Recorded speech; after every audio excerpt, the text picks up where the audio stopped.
Zelensky के हर कदम साथ ही NATO में फूट पड़ गई है। अमेरिका के रक्षा मंत्रालय की लीक रिपोर्ट में यह दावा किया गया है कि तुर्की ने नाटो के खिलाफ बेलारूस और रूस से हाथ मिला लिया है।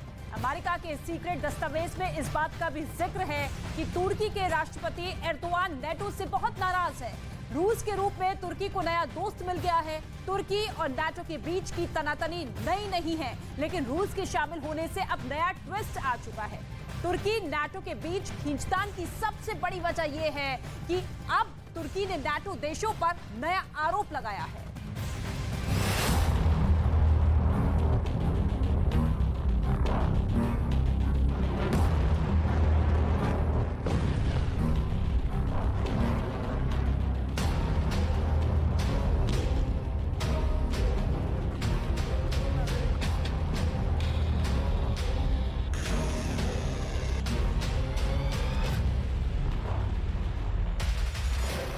अंकारा के आकाश पर खतरा मंडरा रहा है।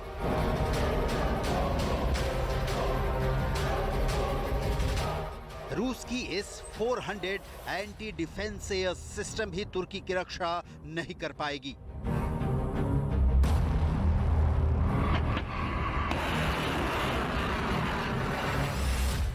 नाटो के सदस्य देश तुर्की ने नाटो को धोखा दे दिया है। ऐसा धोखा जो रूस यूक्रेन महायुद्ध का नतीजा बदल सकता है।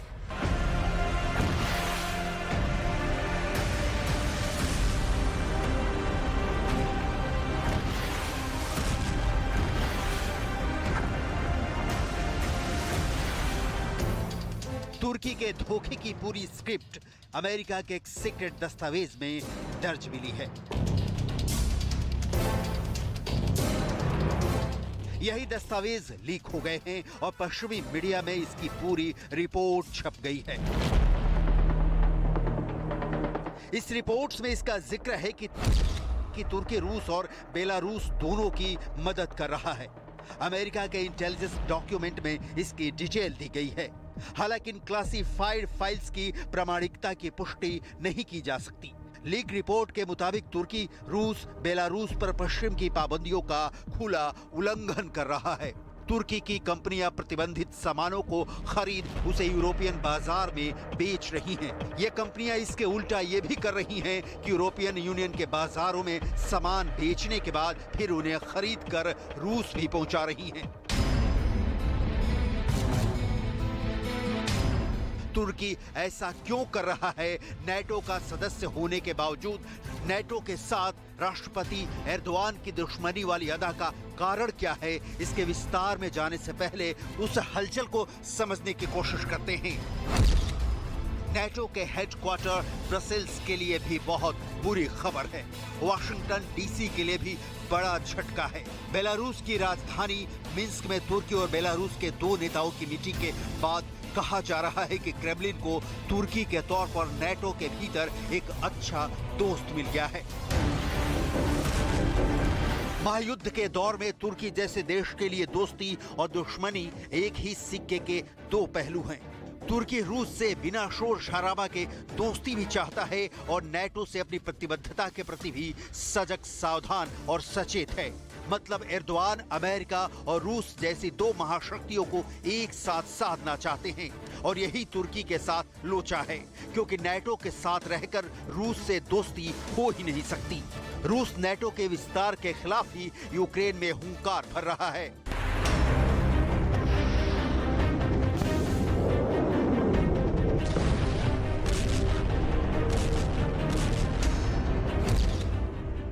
तुर्की 1952 से ही नाटो का सदस्य देश है, तो तुर्की भी उसी खेमे में शामिल है जो यूक्रेन को खुलेआम मदद कर रहा है। लेकिन ये नोटिस करने वाली बात है कि एर्दोआन ने कभी भी खुलकर पुतिन की आलोचना नहीं की है। यूक्रेन से दुनिया को होने वाली अनाज सप्लाई को लेकर भी तुर्की ने ही मध्यस्थता की, तब जाकर यूक्रेन के बंदरगाहों से रूस ने मोर्चा हटाया और यूक्रेन अनाज एक्सपोर्ट करना शुरू कर सका। तुर्की के नाटो के साथ धोखे को समझने के लिए आपको तुर्की का मानचित्र देखना होगा, जिसमें तुर्की की स्थिति उसे नाटो से अलग फैसले लेने के लिए मजबूर करती है। तुर्की से ग्रीस की 206 किलोमीटर की सीमा मिलती है। ग्रीस यूरोपियन यूनियन का देश है। बुल्गारिया से तुर्की की सीमा 240 किलोमीटर जुड़ती है। जॉर्जिया से 252 किलोमीटर, आर्मेनिया से 268 किलोमीटर, ईरान से 499 किलोमीटर, इराक से 331 किलोमीटर और सीरिया से तुर्की की 822 किलोमीटर की सीमा जुड़ती है। लेकिन इन सबसे अहम है काला सागर का होना।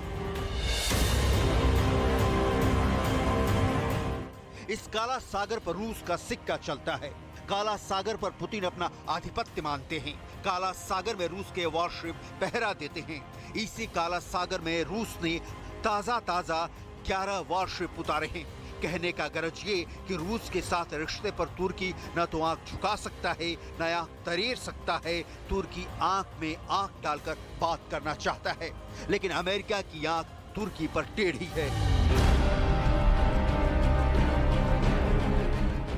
इसके कई कारण हैं। अमेरिका तुर्की संबंधों में खटास और उसके बाद दरार की डिटेल आपको आगे बताएंगे। उसके पहले नेटो से तुर्की के रिश्तों में आई नाराजगी के कारणों को समझना बहुत जरूरी है।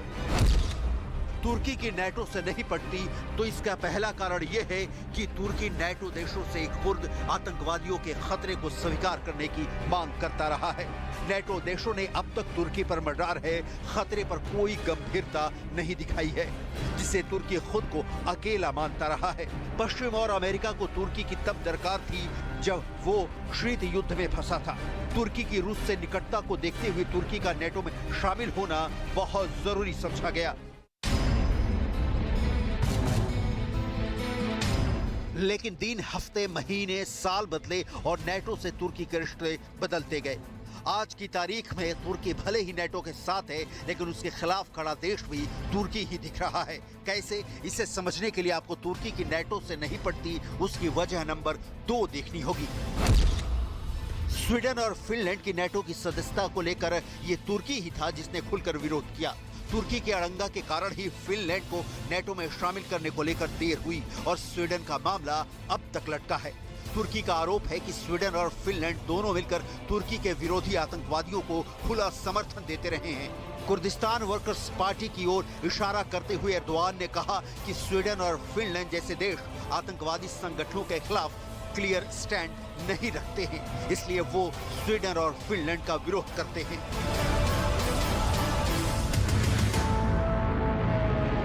तुर्की के भीतर की खलबली भी नेटो के साथ रहते हुए भी नेटो से अलग रुख रखने के लिए एर्दोआन को मजबूर करती है। तुर्की कुर्द से खासा परेशान रहता है। यह कुर्द तुर्की के शहरों में धमाका भी करते हैं, गुरिल्ला शैली में हमला करते हैं।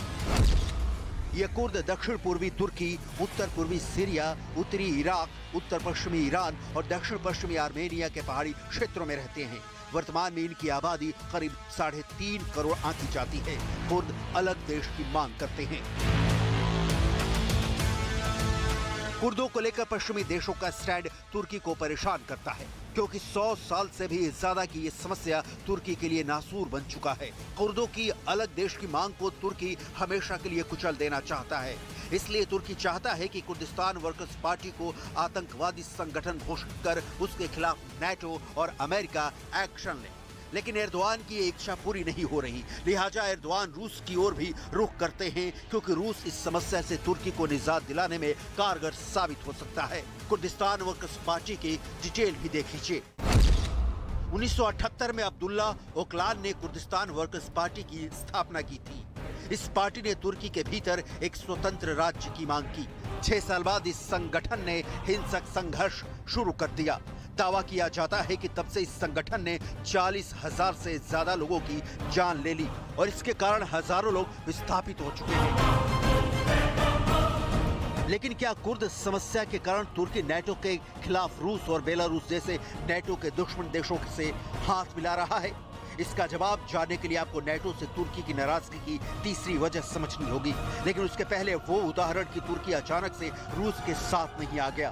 तुर्की ने महायुद्ध के दौरान करीब हर कदम पर नेटो से अलग रुख अख्तियार किया है। पहला, तुर्की ने अपना हवाई क्षेत्र रूस के लिए बंद नहीं किया।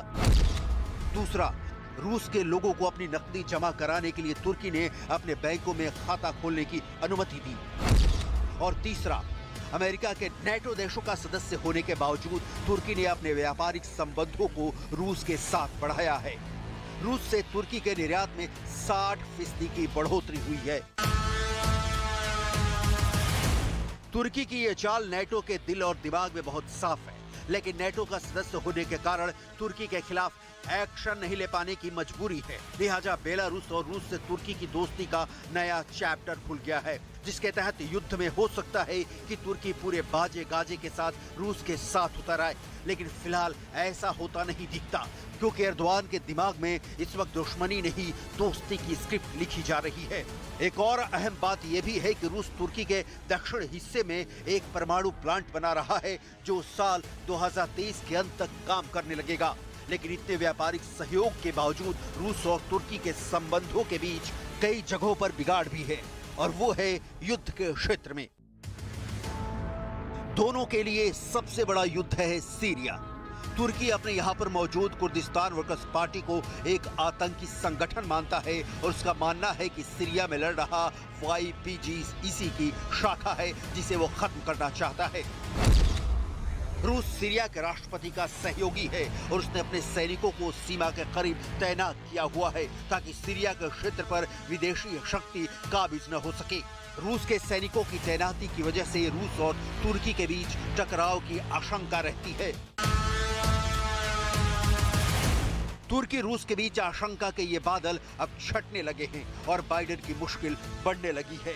नेटो परेशान दिख रहा है, क्योंकि उसका ही एक मेंबर दुश्मन खेमे में जाता दिख रहा है।